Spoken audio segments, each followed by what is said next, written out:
Welcome back to another technical deep dive here in the debug zone. Today, we're tackling a big question and breaking it down with insights from other users. Hopefully, this clears up some misconceptions and helps you get the answer you need. So, buckle up, stay a little curious, and let's jump right in.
And that's a wrap.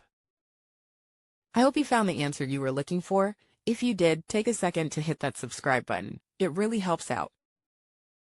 And let me know in the comments which solution worked best for you. See you next time in the debug zone.